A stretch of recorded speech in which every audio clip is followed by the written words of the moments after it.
Bonjour et bienvenue dans Intéresse-moi, un podcast qui parle des particularités physiques et ou mentales.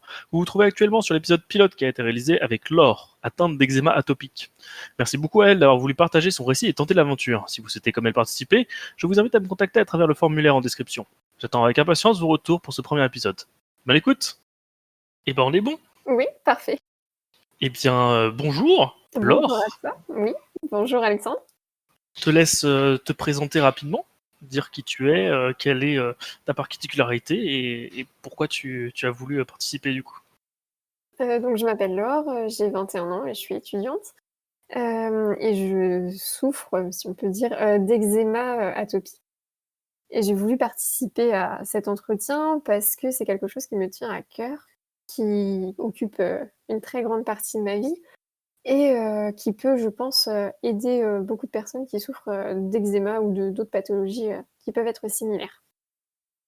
Alors du coup, pour commencer, bon, je vais te demander tout simplement, toi qui es la mieux placée, d'expliquer un peu ce que c'est, comment ça se manifeste, et puis voilà, qu'est-ce que c'est cette particularité que tu as. Oui. Donc l'eczéma, ça peut se diviser en 2 catégories. Ça peut être de l'eczéma atopique ou de l'eczéma allergique. Donc allergique, c'est quand on fait une réaction à une substance, à un aliment, à une matière bien particulière, à un produit.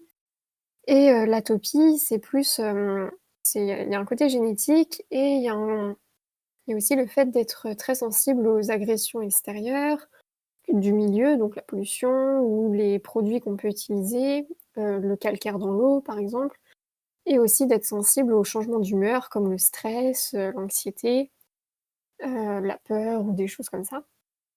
Et donc je souffre d'eczéma atopique et ça se manifeste par des plaques, rouges, sur la peau, des grattements, on va dire quasi incessants, et les je sais pas trop ce qu'il y a d'autre. Et une douleur, ouais, une douleur, au quotidien, plus ou moins forte. Hem, donc voilà, hem Ok, donc du coup, si je comprends bien, ta particularité, donc du coup que ce soit atopique, oui. fait que c'est génétique, donc ça veut dire que tes parents ou tes grands-parents ont été touchés, c'est ça? Alors ma mère est très sensible au niveau de la peau aussi, mais personne dans ma famille n'a d'eczéma. N'a d'eczéma en apparent, on va dire. Donc il y a un côté génétique, mais personne n'a d'eczéma dans ma famille. Mhm. Il y a un côté génétique sur les problèmes de peau, je pense, sur une sensibilité de la peau, mais personne fait d'eczéma à proprement parler dans ma famille. Donc, t'as même pas pu bénéficier entre guillemets de quelqu'un de la famille qui aurait pu un peu t'aider là-dessus en te disant bah oui, moi aussi j'ai ça et du coup voilà comment tu peux faire si ça t'arrive, etc. quoi. Ouais, exactement, c'est ça. Je suis, toute seule dans cette, dans cette pathologie, on va dire. Hem, après, on a toujours fait attention, enfin mes parents ont toujours fait attention aux produits qu'ils ont utilisés et j'ai de l'eczéma depuis, mes 2 ans, 2 ans et demi. Donc ils ont fait attention depuis que je suis toute petite et heu et voilà donc je sais pas si tu veux que j'enchaîne sur, Juste avant de pour bien comprendre du coup, euh, donc toi l'atopique c'est par rapport à ton environnement si j'ai bien compris. oui, c'est ça.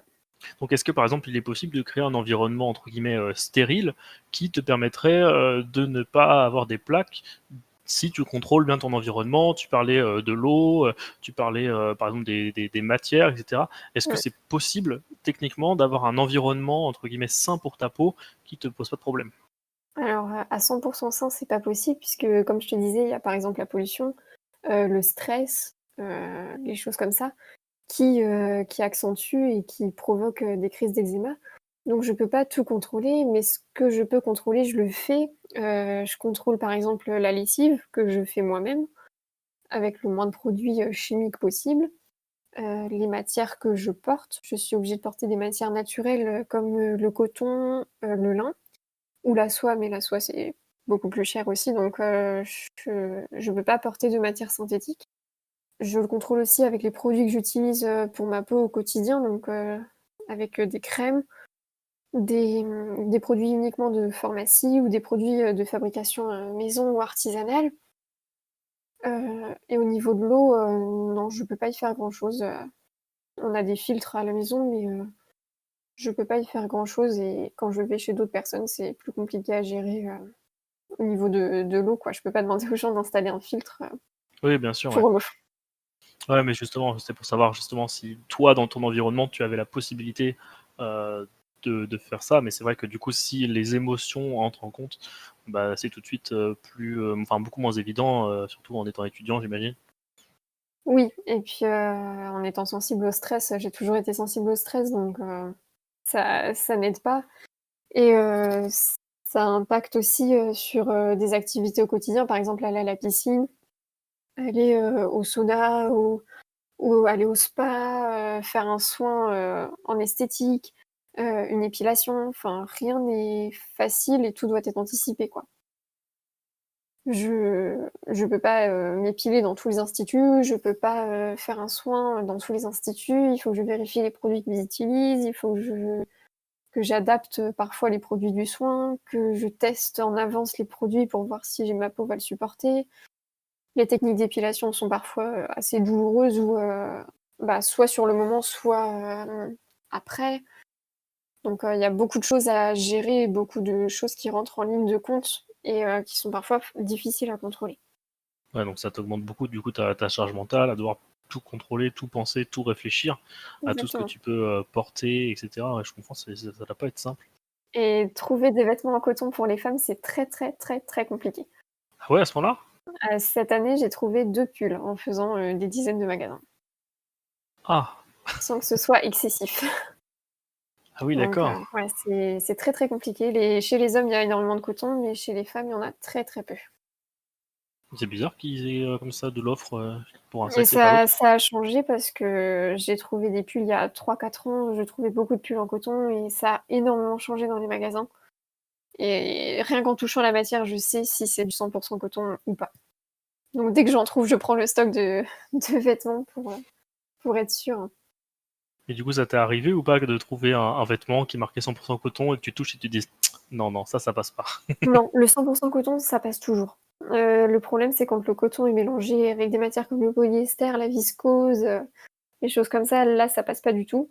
Hem Et j'avais un pull d'ailleurs que je mettais, régulièrement, avant d'avoir une grosse crise d'eczéma et je l'ai remis un jour et je l'ai pas supporté plus que 2 minutes, quoi. Je me suis dit: «C'est pas possible, il y a quelque chose qui me gêne dedans» et j'ai regardé, il y avait du polyester dedans donc j'y suis extrêmement sensible. Mais j'en viens à penser d'ailleurs, ça veut dire que si tu viens à être proche de ta amie ou j'en sais rien, avoir un copain ou une copine qui lui porterait des choses et des vêtements qui ne seraient pas en coton, bah tout de suite le contact physique c'est pas possible quoi, c'est ça? Mmh. Bah, exactement, après, contact physique, si moi j'ai mes vêtements et que la personne a aussi ses vêtements, c'est bon, mais comme je te disais, chez les hommes, comme il y a beaucoup de vêtements en coton, mon copain porte des vêtements qui sont 100 coton donc il y a pas de problème sur le contact puisque c'est du coton. Oui, mais je veux dire, du coup ton copain pourrait pas par exemple porter du synthétique et te toucher non plus quoi, ce serait pas possible quoi? Bah, me toucher les parties sans vêtements, non. Oui, oui, c'est ça, le Ouais, par exemple, que ce exactement, soit le c'est ça. bras ou quoi que ce soit, ouais. Oui, tout à fait. OK, bah, déjà, super intéressant de déjà comprendre un peu, quelles sont les limites un peu et comment ça intervient dans ta vie et ça a l'air, bah, du coup très prenant, hein. Et puis c'est des choses auxquelles on ne pense pas. Enfin, avoir une maladie de peau, ça on ne pense pas que ça va impacter notre garde-robe. Oui, oui, oui. On n'y pense pas du tout au départ et ça n'avait jamais été le cas avant. Et du coup, par rapport au fait de, avec les médecins et cetera, j'imagine que c'est tes parents qui ont pris ça en charge au début parce que, bah, tu l'as déclaré vers 2 ans où tu devais être assez Mmh. petite. Est-ce que tu as un souvenir de la première fois, où tu t'es un peu rendu compte que, bah, justement tu avais ce problème de peau-là ou? Ouais, je pense que c'est, je bah, déjà, en maternelle, quand on avait, les cours de natation, j'étais toujours dispensée parce que, bah, forcément le chlore de la piscine, accentuait énormément mon eczéma. Donc il y avait toujours, je devais toujours me justifier auprès des autres élèves, sur, ma dispense de natation parce que j'avais pas d'indisposition, physique, à la pratique de la natation, mais j'avais cette indisposition, un peu mentale avec le stress et qui me générait des crises d'eczéma, mais que les autres ne voyaient pas forcément, si j'étais pas en période de crise. Donc je devais me justifier, auprès des autres élèves et ça jusqu'à la 6e, quand j'étais dispensée. Donc et puis je pense que les questions, ouais, des autres enfants, dans les établissements scolaires, c'est ce qui m'a le plus fait remarquer mon eczéma. Après, j'en ai pas énormément souffert non plus, c'était comme ça, ceux qui voulaient se moquaient et ça m'empêchait pas d'avoir des amis non plus, Ouais, ça a pas réussi à t'impacter, dans ta scolarité? non. Non, honnêtement non. Je Après je partais du principe que ceux qui voulaient se moquaient et j'avais pas à les écouter puisqu'ils n'en valaient pas la peine. Donc ouais, j'ai eu cette chance-là. Très bonne philosophie. Oui. Et au niveau des médecins, bah oui, mes parents ont toujours géré, les dermatologues et cetera. Donc je pense que non, j'ai les souvenirs des médecins récents que j'ai consultés, mais étant petite, des médecins, j'ai pas de souvenirs, particuliers. Parce que du coup, en termes de médecin, est-ce que ça représente, quelque chose, d'important, d'imposant? Est-ce que tu es obligé de voir un médecin régulièrement et cetera? Comment ça se passe? Bah, du coup, je vois, mon généraliste qui a suivi un peu l'évolution de l'eczéma et qui peut me prescrire, enfin qui a essayé plusieurs crèmes avec moi et j'ai aussi une dermatologue, heu, qui, heu, qui m'a beaucoup aidée et qui a testé aussi d'autres crèmes et qui donc j'ai pas forcément besoin d'aller voir le dermatologue, régulièrement. Une fois qu'on a trouvé un traitement qui calme, le médecin généraliste peut renouveler simplement l'ordonnance, du dermatologue. Donc moi, j'ai juste une crème, hydratante qui est faite, exprès pour moi, en pharmacie et qui a été prescrite par ma dermatologue et qui, est maintenant prescrite par mon généraliste et j'ai une crème, à la cortisone, pour les parties, avec de l'eczéma, qui est prescrite également par mon généraliste et que je prenais depuis très longtemps. Donc j'ai pas de suivi médical particulier. Tout ça, du coup, est pris en charge, du coup, par la sécurité sociale? Tu rien déboursé, par rapport à cette pathologie-là? Bien évidemment que les problèmes de peau ne sont pas pris en charge par la sécurité sociale, Ce serait beaucoup trop beau. évidemment. Donc ouais, je paye, 40 € pour un tube de crème qui fait à peu près 200-300 millilitres et qui me fait évidemment un mois, quoi. Tu m'as dit combien là? 40 €. Donc ça te rajoute 40 € de budget au mois, du Mmh. coup, juste pour pouvoir, «calmer» entre guillemets, Ça, tes c'est douleurs. juste pour l'hydratation de la peau. Juste pour l'hydratation, d'accord. Oui et après la crème, à la cortisone est remboursée. Mmh. Comme c'est un traitement, elle est remboursée, mais la crème, comme je il y a que cette crème-là qui est assez hydratante et que c'est une préparation particulière pour moi parce que les autres crèmes de pharmacie classiques ne marchent pas, bah, la préparation n'est pas remboursée. Oh, c'est fou quand même.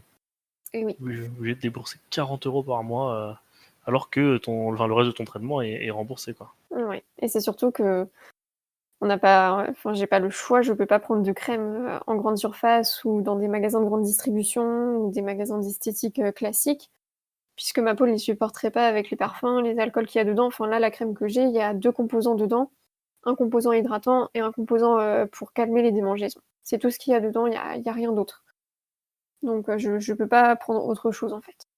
Donc faut vraiment que tu te ramènes, au fait, au final, au plus naturel du plus naturel, quoi. Exactement. Il y a des choses qui marchent très, très bien aussi comme les huiles. Les huiles de coco qu'on achète en magasin, mais c'est pareil, ça coûte assez cher et ça marche très bien aussi, ça hydrate très bien et faut vraiment prendre le plus naturel possible puisque ce qui n'arrange pas les choses aussi dans l'eczéma, c'est tous les alcools et les parfums qu'il y a dans les produits cosmétiques, de marques d'esthétique ou de grande distribution. Donc il faut limiter ces produits-là. Est-ce que, je sais pas si jamais il y a des gens qui nous écoutent et qui justement font des trucs d'eczéma ou des choses comme ça, est-ce que tu as des endroits particuliers, je sais pas, des marques ou je sais pas, je sais qu'il y a par exemple Lush qui se rapproche un peu plus des choses un peu plus, heu, avec moins de produits modifiés et cetera. Est-ce qu'il y a des choses que tu pourrais recommander par exemple à ces gens-là? Bah, moi, je prends tous mes produits en pharmacie, heu, parce que j'ai été habituée comme ça et j'ai pris de l'huile de coco en magasin bio, de l'huile de coco solide que je fais fondre et que j'applique directement sur ma peau, sans aucun artifice. Et sinon, bah, j'ai ma préparation de pharmacie, mon traitement Et au niveau des produits lavants, j'utilise des shampoings de pharmacie, un savon solide de pharmacie, j'utilise toujours. Mais après, il faut autant de tests. Il faut que chacun teste sur sa peau parce que ça peut marcher sur une personne et que le même savon ou le même shampoing ou la même crème ne fonctionne pas sur une autre personne ou fonctionne moins bien. Donc à part tester et demander des échantillons, et les magasins de grande distribution comme Lush, je moi j'ai pas acheté, dans ces magasins-là parce que justement, trop d'ingrédients un peu artificiels et parfois on ne sait pas trop ce qu'il y a dedans et je préfère avoir un savon de Marseille classique chez moi ou un savon de pharmacie où j'ai un peu plus de contrôle sur ce qu'il y a dedans et où j'ai pu le tester. Ouais, je comprends, ouais. Au final, c'est mieux d'avoir un produit qui marche, et puis une fois que tu as quelque chose qui marche, c'est tellement déjà galère à trouver ce qui marche que t'as Ouais. pas forcément envie d'aller tester dans tous les magasins. Mm. Après, ça a un coût hein, d'acheter en pharmacie, mais si c'est ce qu'il me faut, bah, j'ai pas trop le choix. C'est pour mon confort aussi. Et donc, encore une fois, là, c'est pas remboursé par la Sécu, j'imagine. Non, non, non, les savons et les shampoings, c'est pas remboursé. Donc, bah, c'est comme ça, mais il faut bien se laver, donc j'ai pas le choix des produits que j'utilise, mais bon. Ouais, bah, j'imagine, mais ça doit représenter un coût assez conséquent au final avec tout ce que tu me dis là qui s'additionne, qui s'additionne. T'as une idée Ouais. un peu de ce que peut te coûter par mois Honnêtement, je pense que le savon coûte entre 5 et 10 euros. Et le shampoing, ça doit être pareil à peu près. Après, le shampoing et le savon, ça dure quand même un certain temps. Ouais, je dirais bah plus 10 ou plus 20 euros par mois, à peu près. Après, c'est pris en charge par enfin mes parents le c'est pas moi qui le débourse, je vis chez mes parents donc ce sont mes parents qui le déboursent donc je me rends pas exactement compte mais ça doit être dans ces eaux-là. Ouais, ouais, mais c'est quand même fou qu'on soit dans un pays qui essaye de faire en sorte que les maladies soient prises en compte, prises en charge, etc. Et que, bah, au final, juste une maladie de peau, ça Ouais, y est, tu te retrouves à débourser quasiment 50 euros, 60 euros de plus par mois. ouais. Ça fait beaucoup à l'année, quoi. C'est énorme, quoi. Et ça, c'est sans traitement, de dermatologue parce que les dermatologues ne sont pas remboursés non plus par la sécurité sociale. Et donc, tu as régulièrement rendez-vous aussi chez le dermatologue, c'est ça? Non, j'y vais pas régulièrement, mais il y a des personnes qui peuvent avoir besoin d'un suivi et le temps de trouver un traitement, ça peut être quelques consultations, par an. Donc ça représente un coût aussi. D'accord. Et du coup, en termes de médecin, t'as- tu me parlais notamment par message sur le questionnaire que ça s'était empiré avec ta pilule. Est-ce que du coup, tu as dû reprendre un circuit de médecin pour essayer de comprendre, pour essayer d'analyser? Comment ça s'est passé? Donc j'ai commencé à prendre la pilule, il y a 3 ans, en me mettant avec mon copain actuel. Et j'ai commencé à déclencher des grosses crises d'eczéma que je n'avais plus depuis, ça faisait 7-8 ans que j'avais plus de grosses crises. J'avais de l'eczéma très léger, mais j'avais plus besoin de me traiter. Et j'ai recommencé à faire des crises, mais très, très violentes et bien plus violentes qu'auparavant. Et des crises vraiment, enfin, j'avais le visage recouvert d'eczéma, j'étais enfin presque défigurée. Et donc on ne savait pas à quoi c'était dû. Et quand je suis allée voir mon médecin, donc il m'a demandé ce que j'avais changé dans ma vie. Et donc je lui ai parlé de la prise de la pilule et je lui ai parlé aussi bah, du coup de m'être mise avec mon copain. Et il m'a dit: est-ce que votre copain met des produits sur sa peau?» Des choses comme ça. Donc j'ai dit que non. Il utilisait le même savon que moi, le même shampoing. Il ne mettait pas de produits, sur sa peau. Et donc voilà, le médecin m'a dit: «C'est peut-être l'irritation, de la peau et du contact, entre les 2 peaux». Donc voilà, la première fois je suis repartie avec c'est peut-être, mon copain, donc de tester de pas dormir avec lui pendant quelques jours. Ça n'a rien changé. La deuxième fois, en fait, j'étais dans une période, scolaire, enfin une période de réorientation, donc c'était un petit peu compliqué aussi, psychologiquement. Donc la deuxième fois, il m'a dit que c'était peut-être dû, à cette période de stress. Donc voilà, j'ai continué à me dire: «C'est peut-être ça» et puis une fois que j'avais trouvé ma voie, au bout d'1 an d'eczéma et que j'avais trouvé ce que je voulais faire et que ça se passait bien, l'eczéma continuait toujours, donc c'était ni mon copain, ni les études. Donc je lui ai soulevé la piste de la pilule et c'est là qu'il m'a dit: «Effectivement, ça peut être dans les effets secondaires de la pilule», mais il n'y avait pas pensé avant. Donc j'ai, essayé d'arrêter la pilule pendant 1 mois, ce qui n'a pas donné de résultats concluants, parce que, 1 mois, ça ne suffit pas pour éliminer toutes les hormones qu'il y a dans le corps, mais en même temps, je pouvais pas ne pas prendre de pilule, c'était un peu compliqué. Donc bah, j'ai continué à prendre la pilule, heu et récemment, je suis allée voir une gynécologue qui m'a proposé une autre pilule, qui est censée traiter les problèmes, d'acné et qui peut, a fortiori, traiter les problèmes de peau comme l'eczéma.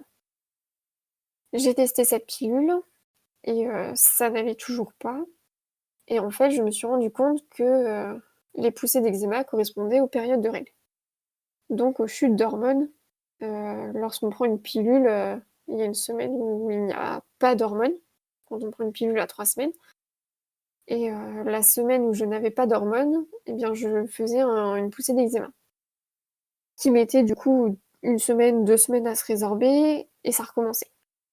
Donc c'était incessant et du coup, je prends actuellement une pilule, en continu, sans chute d'hormones et où, je n'ai plus mes règles et qui, permet que mon état en eczéma soit plus stable et moins aggravé.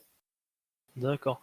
Et donc du coup, entre le temps où, tu as commencé à faire justement des crises qui étaient même, plus graves que celles que tu avais pu faire et le moment où, vous avez réussi à trouver une solution, il s'est passé combien de temps, au total? Exactement 3 ans. Donc 3 ans pour, réussir à mettre le doigt sur ce qui allait pas et ce que tu avais réussi à changer et comment le changer, quoi. Exactement. Après, faut savoir aussi que pour changer de pilule, en tester une autre, faut la tester sur 3 mois, donc ça prend aussi du temps. Hem et il faut trouver le moment où on se stabilise pour être sûr que la pilule corresponde ou pas. Donc voilà, ça nécessite aussi de faire des prises de sang pour vérifier s'il n'y a pas de cholestérol, donc ça a aussi des impacts, sur les examens à faire et la pilule, que la gynécologue m'avait prescrite, pour tester, si elle traitait les problèmes de peau, hem, n'était pas remboursée, Évidemment, sinon ce serait trop beau. évidemment. Donc on continue dans la même lancée. La pilule coûtait, 10 € par mois, 10 € par plaquette. Donc ça d'une part, elle n'était pas efficace et d'autre part, il y avait aussi l'aspect financier, à considérer. Donc j'ai continué avec, la pilule en continu pour stabiliser les chutes d'hormones et heu et souffrir, moins, au niveau de l'eczéma. OK, bah, du coup, ouais, ça a pas dû être facile, mais du coup, quand tu parles justement des grosses crises, c'est du coup des grosses plaques, des grosses démangeaisons, des grosses souffrances, c'est ça? Bah, c'est ouais, des démangeaisons, c'est ce qu'on peut même appeler, j'ai découvert le terme, il y a pas très longtemps, le prurite. C'est en fait un un grattement, incessant et presque nerveux. En fait, on s'en rend même pas compte et qui déclenche, des plaques, des irritations et ça se manifeste, sur toutes les parties du corps. Heu, Ça peut aller jusqu'au sang ou pas, et ça peut être, douloureux, mettre plus ou moins de temps à se résorber selon les zones. Par exemple, quand c'est à l'intérieur des mains, comme c'est une zone qu'on utilise tout le temps, qu'on lave très souvent et bah, c'est une zone qui met énormément de temps à se résorber et donc ouais, c'est assez long à traiter et ça met beaucoup de temps à redevenir, comme la peau initiale, on va dire. D'accord, OK. OK, OK. Et tant qu'on est sur le sujet là de la contraception, bah, du coup, je me demandais, vu que tu peux pas mettre de produits qui sont pas naturels, est-ce que par exemple, tu peux mettre des préservatifs? Ou alors est-ce qu'il y a des préservatifs qui sont, particuliers à ça? Ou est-ce que tu pouvais pas du tout mettre de préservatifs et du coup tu étais pas obligé de passer par autre chose avant? Comment ça se passe à ce niveau-là? Et bah, les préservatifs, c'est en latex, donc le latex, c'est une matière naturelle, donc ça va. C'est assez irritant quand même. Faut pas que j'en utilise, de trop parce que c'est quand même très irritant, donc c'est pour ça que j'ai pris une pilule et que, rapidement on a choisi de faire des tests, pour le VIH afin de plus utiliser de préservatifs. Mais oui, c'est vrai qu'il y a aussi un impact, de ce côté-là et quand il y a de l'eczéma, à un endroit qui est intime, c'est très compliqué, au niveau des rapports intimes. C'est certain. Ouais, j'imagine bien, ouais. Mmh. Ah. Je voulais revenir là par rapport au fait que, du coup, tu disais que l'eczéma, ça te donnait envie de te gratter tout le temps, et cetera. Ça doit être vachement, fatigant psychologiquement, j'imagine? Ouais. Est-ce que, du coup, ça t'a impacté beaucoup plus temps pendant tes études? Parce que cette période-là où tu as pris ta pilule correspond à peu près à ta période où tu es rentré en études supérieures, de ce que j'ai compris. Donc Ouais. comment ça t'a impacté justement dans tes études, cette pathologie-là? Bah, ça m'a pas vraiment impacté dans mes études, mais plutôt sur mon sommeil, parce que l'eczéma peut provoquer, peut nous réveiller en pleine nuit, en train de se gratter ou avec la douleur, c'est pas toujours facile de dormir. Donc des fois, j'en venais à prendre du paracétamol pour me calmer, heu, mais ça n'a pas vraiment impacté mes études. J Ça a impacté mon sommeil, donc légèrement, mes études, mais pas de manière significative. D'accord, OK, parce que c'est vrai que, bah, dans mon esprit, en tout cas, le sommeil a comme un énorme impact sur, bah, la capacité à apprendre, à se concentrer le lendemain, et cetera. Enfin bref, le sommeil, c'est quand même très, très Oui, important dans le cadre des oui, oui, études. je suis d'accord. Mmh. Mais ça a pas enfin, c'est un peu indirect. Je dormais parfois moins bien, donc peut-être que sur ces moments-là, j'étais moins attentive, mais sur l'ensemble, ça s'est quand même bien passé. OK, bon, bah, tant mieux alors, c'est Oui. déjà ça. Bon, aujourd'hui, est-ce qu'il y a toi, il y a quelque chose dans la vie que tu aimerais que les gens, autour de toi sachent, que les gens extérieurs et qui te rendraient la vie, tellement plus facile? Est-ce qu'il y a quelque chose comme ça? Je réfléchis, c'est une bonne question.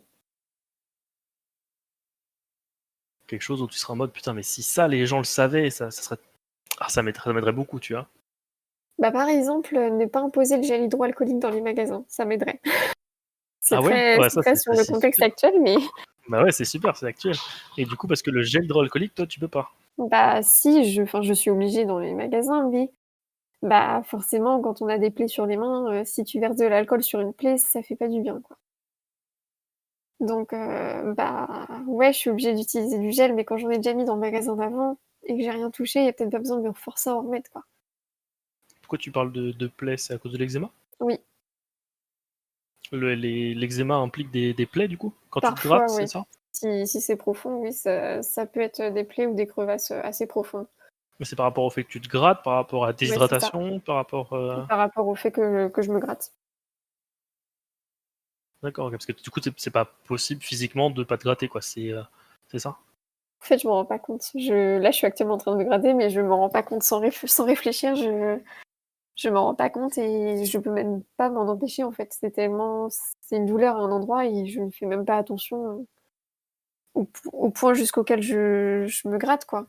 La nuit, je me suis déjà réveillée avec mon lit, plein de sang, parce que je m'étais grattée, sur le corps, quoi. Ouais, d'accord, ouais. Ça peut surprendre. OK. J'avais une question aussi par rapport au fait, voilà, de quand on a une pathologie comme ça peut être rassurant de se rapprocher de gens qui peuvent vivre la même chose. Est-ce que tu connais, des communautés ou j'en sais rien, des personnalités, des gens qui auraient cette même pathologie et qui du coup sauraient un peu te guider, servir un peu d'exemple, pour toi? Non, j'ai pas fait de recherche, sur des communautés comme tu peux parler. Hem, Parce que j'en ressens pas forcément le besoin. Comme je te disais, c'est assez, personnel au niveau des traitements ou des choses qu'on peut utiliser et du coup, je me suis pas rapprochée de d'autres personnes parce que c'est tellement personnel et quelque chose qui marche sur une personne peut ne pas marcher sur une autre.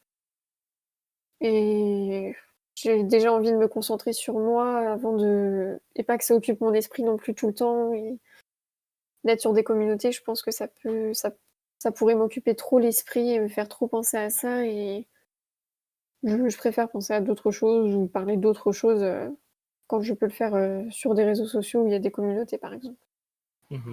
Ça pourrait faire en sorte que toute ta vie tourne autour de ça et c'est pas vraiment ce que tu as envie, quoi. Ouais, exactement. Après, il y a beaucoup de gens qui disent, quand on parle d'eczéma, il y a beaucoup de gens qui disent, «Oui, oui, moi aussi j'en ai» ou «Mon frère ou ma sœur en a», mais je pense qu'ils s'imaginent pas le point auquel on peut enfin, jusqu'auquel on peut aboutir, quoi. Moi aussi j'ai eu de l'eczéma, moi aussi j'ai eu un peu d'eczéma sur, les coudes, moi aussi j'ai eu un peu d'eczéma à l'arrière des genoux, mais c'est pas comparable, honnêtement. Et du coup, qu'est-ce qui diffère de l'eczéma que les gens peuvent parler de ton eczéma? Si, bah, justement, profites-en, dis-leur, Non, mais explique-leur. j'ai envie de dire l'ampleur que ça peut prendre, quoi. Oui, moi aussi, jusqu'à mes 10 ans, j'ai eu un peu d'eczéma, oui, c'était largement supportable et c'était pas, l'enfer. Mais aujourd'hui, bah, ça impacte toute ma vie et mon quotidien donc ces personnes-là, portent les matières qu'elles veulent comme moi je le faisais avant. Donc je trouve pas que ce soit comparable, mais je ne dénigre pas et je ne nie pas la souffrance que ça peut être, bien au contraire. Mais oui, moi aussi j'ai eu de l'eczéma étant petite, mais là c'est pas l'eczéma que j'avais avant. D'accord, parce qu'en fait, si je comprends bien, tout ce que tu me racontes à propos des vêtements, de tous tes produits, et cetera, c'est le cas depuis que tu as eu la pilule et depuis que ça s'est aggravé, c'est ça? Exactement. J'ai eu de l'eczéma avant, mais c'était vraiment minime. Ma mère utilisait des lessives, qu'elle pouvait trouver dans le commerce. Alors oui, elle prenait des lessives, hypoallergéniques et cetera. Elle prenait pas les lessives, qui décapent les vêtements. Mais c'était pas du tout à ce point-là. Non, enfin vraiment pas et mes parents m'ont clairement dit que non, ça n'avait jamais été, aussi fort que maintenant. C'est pour ça que ça impacte autant mon quotidien et que les personnes qui me disent: «Oui, moi aussi j'ai de l'eczéma». Oui, tu as de l'eczéma, mais pas à ce niveau-là. Parce que ouais, tu l'impression que des fois les gens, ont tendance à réduire un peu, ce que tu peux vivre parce que justement l'eczéma est quelque chose de connu, que, il y a pas mal de gens qui sont, touchés, mais que ça reste à des points, qui sont acceptables comparé à ce que tu peux vivre. Oui, exactement. Après je minimise pas, hein, moi aussi quand j'en ai souffert, oui, c'est vraiment très embêtant. Mais aujourd'hui, je le cache aussi donc enfin je porte des vêtements qui sont en général longs, où je le montre pas forcément, totalement et j'essaie de me traiter pour pas que ce soit trop, trop visible. Donc les gens le voient pas forcément et ne voient pas l'ampleur de l'eczéma que j'ai.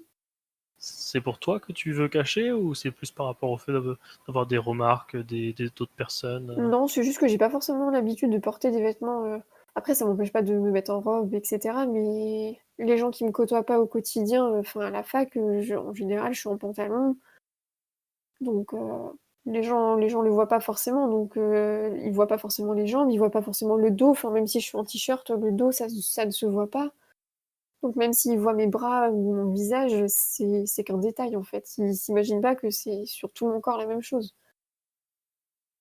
est-ce que ça t'arrive du coup, souvent que les gens, soient en train de minimiser, un peu, ce Ah que oui, à chaque fois que je parle d'eczéma, les gens me disent: «Ah oui, moi aussi j'en ai eu» ou «Ah oui, moi aussi ma sœur en a eu, mon frère en a eu». Ça arrive à chaque personne à qui j'en parle, chaque personne connaît une personne qui a de l'eczéma. oui, ils parlent un peu de ça comme de la varicelle ou, un truc dans le genre quoi, c'est Oui, exactement, c'est une mala mais c'est une maladie, qui est très, très connue, une maladie de peau qui est enfin je pense même une des plus connues. Donc mais on peut enfin moi je pensais pas que ça pouvait atteindre cette ampleur-là, même avant, donc je leur en veux pas du tout de minimiser. Hem et moi même avant, je l'ai sûrement fait avec des personnes qui en souffraient davantage, hein. mais du coup, Peut-être qu'avec ce podcast, certaines personnes Peut-être, y peut-être, penseront à peut-être deux que fois. ça fera prendre conscience à certaines personnes que ça peut être pire. Moi, j'ai cette philosophie-là, ça peut toujours être pire et il faut relativiser tout ce qu'on vit. J'avais encore une question par rapport au fait justement que à l'aspect médical. Est-ce que tu sais s'il y a des solutions qui existent ou est-ce qu'il y a des choses qui sont en train d'être développées? Comment ça en est en termes de traitement?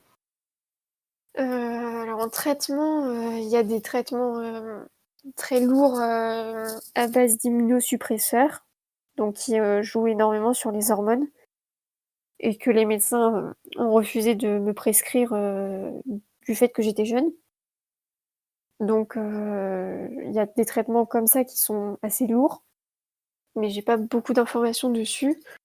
Et après, il y a aussi des cures thermales qui existent, mais les cures thermales, évidemment, je n'ai pas remboursé. En dessous d'une certaine durée. Donc ça veut dire qu'il faudrait que je prenne plusieurs semaines pour aller en cure thermale. Et, et j'ai pas le temps. Étant étudiante, je peux pas me permettre de prendre 2 mois pour aller en cure thermale. C'est quoi une cure thermale juste pour savoir?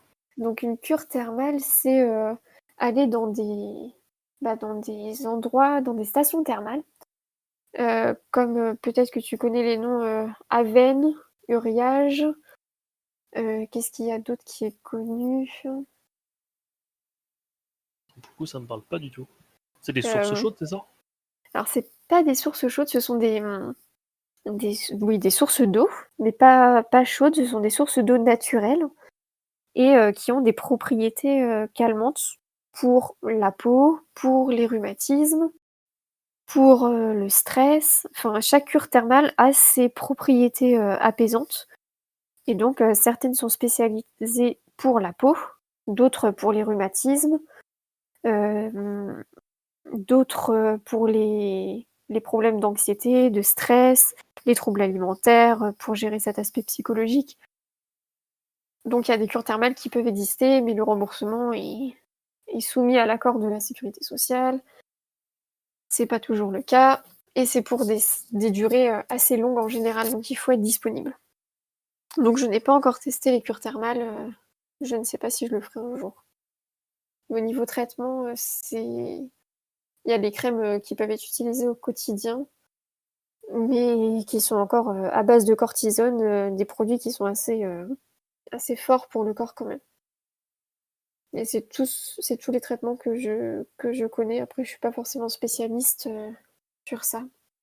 Non, non, mais pas de problème. Et tu envisages du coup par la suite de prendre un traitement ou non, tu considères que du moment que tu arrives à trouver un équilibre personnel, tu arriveras à vivre avec ça? Bah, du coup, le seul traitement que je peux faire, c'est les crèmes, puisque les médecins ne veulent pas me prescrire de médicaments à base d'immunosuppresseurs. Donc, pour l'instant, je reste avec les crèmes. Et peut-être qu'un jour, je testerai des cures thermales. D'accord, ouais. C'est pas exclu, mais c'est pas la source que tu vas utiliser Mm. pour le moment, quoi. Après, les cures thermales, c'est pas non plus une révolution. Il faut y aller plusieurs fois pour que ça ait de l'effet. Et ça a des propriétés calmantes, mais ça ne soigne pas sur toute l'année. Ça va avoir un effet de soulagement sur le moment, mais ça peut ne pas avoir d'effet non plus aussi. D'accord, bah, très bien. Est-ce qu'il y a encore quelque chose sur lequel tu aimerais partager Bah, je voudrais que toutes les personnes qui ont de l'eczéma se sentent bien, parce que c'est pas forcément facile non plus de se sentir bien dans sa peau et enfin tous les jours. Donc, bah, sentez-vous bien parce que vous n'êtes pas tout seul. Et, et l'eczéma, c'est pas moche non plus. C'est une pathologie et c'est comme ça. Et il faut apprendre à vivre avec, même si c'est pas facile. Ok, très bien. Bon, bah, je te remercie beaucoup en tout cas pour cette interview. Et bah de rien, il n'y a pas de souci. Merci à toi. Ton partage d'expérience, c'est super. Et puis, bah, j'espère que ceux qui pourront l'écouter y trouveront peut-être des solutions ou se retrouveront un petit peu dans ce témoignage. J'espère aussi. Et puis merci pour cette initiative qui donne la parole à des personnes qui en ont besoin ou qui veulent partager. Et ben, c'est parce que ça m'intéresse que je me dis que ça peut intéresser d'autres gens. Exactement. Bon, eh bien, c'est la fin de cette première émission, cette émission pilote. Et puis, on va pouvoir voir ce que ça donne. Et puis, j'attends du coup des retours. Et allez-y, n'hésitez pas. C'est gentil.